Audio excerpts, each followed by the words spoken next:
number 115. I had been driving for nearly 7 hours when the storm began. The clouds weren't just dark, they looked bruised, like the sky itself was wounded. Lightning lit up the road ahead, and each flash showed me the same stretch of highway that seemed to go on forever. I wasn't planning to stop until I reached my destination, but the rain was turning into sheets, and my wipers couldn't keep up. That's when I saw the glow of a sign through the rain. Hollow Pines Hotel, vacancy. I almost laughed. Hotels with names like that belonged in horror movies, not in real life. But I was too tired to care. I pulled off the exit and followed the narrow, winding road to the hotel's entrance. The building was old, 3 stories, the kind of place that looked like it had seen better decades. The windows were tall and narrow, each with yellow light spilling through rain-speckled glass. The parking lot was nearly empty. Inside, the lobby smelled faintly of dust and something floral, like old perfume. The woman at the front desk looked up from a ledger, yes, a ledger, not a computer, and smiled politely. "You have a room for the night?" she asked, voice soft. "Yes," I said, "just one night." She slid the ledger toward me. "Sign here, please."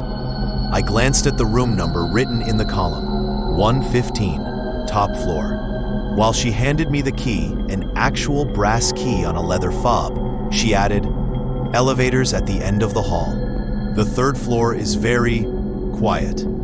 Something in the way she said that made me hesitate. But I brushed it off, mumbled thanks, and headed for the elevator. The room 115, was at the very end of the hallway.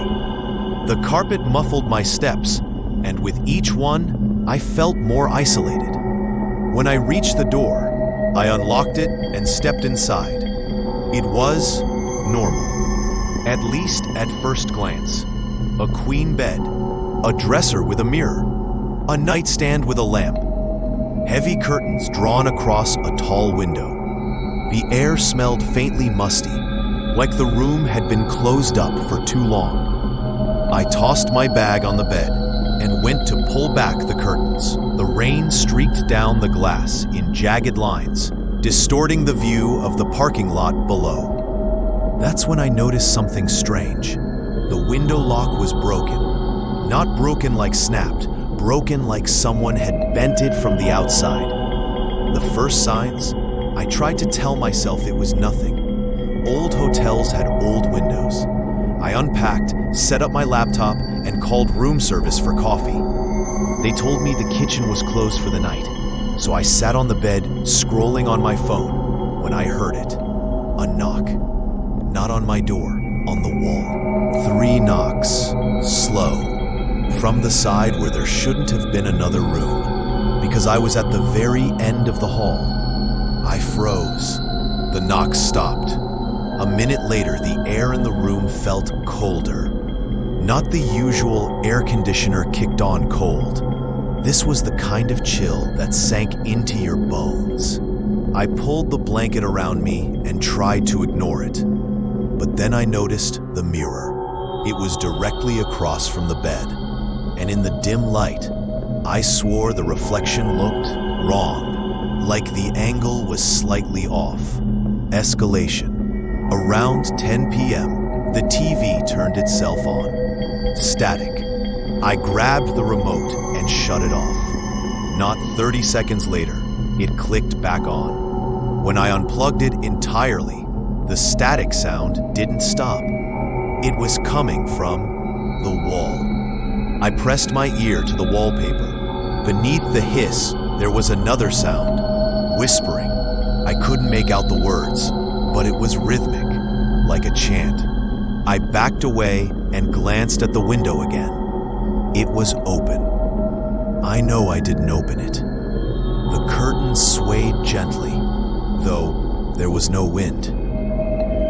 I decided to go back downstairs and maybe get another room. But when I stepped into the hallway, the elevator at the far end opened on its own. A man stepped out. At least, I think it was a man. He was tall, dressed in a dark suit that looked decades out of style, and his skin had a strange gray tone. His eyes were deep-set, shadowed. He walked toward me without looking up, hands at his sides. I stepped back into my room and shut the door. The moment the latch clicked, the knocking started again, this time on the door itself. 3 slow knocks. I didn't answer. The knocking stopped, but when I looked at the bottom of the door, I saw the shadow of 2 feet. They stayed there for a full minute before finally moving away. The final hours. By midnight, the atmosphere in the room felt suffocating. The whispers grew louder. The mirror seemed to ripple like water. And every few minutes, I'd hear the sound of someone pacing just outside. I sat in the corner with the lamp on, gripping the brass key like a weapon. At 12:47 a.m., the lamp flickered out. In the darkness, the pacing stopped. Then, the whispering was right behind me. I spun around, and for a split second, in the faint glow from the window, I saw a pale face inches from mine. Its mouth was moving too fast for the words to make sense. The eyes were all wrong, too wide, too empty. I bolted for the door, flung it open, and ran down the hallway without looking back. The elevator was open, waiting. I didn't care if it was a trap. I got inside and punched the lobby button. The doors slid shut, but the mirror inside the elevator showed something that made my stomach drop. I wasn't alone in the reflection. That pale figure was standing in the corner, smiling. The elevator reached the lobby, the doors opened, and it was gone.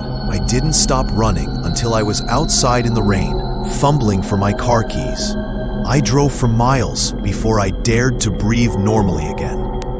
I never went back for my bag.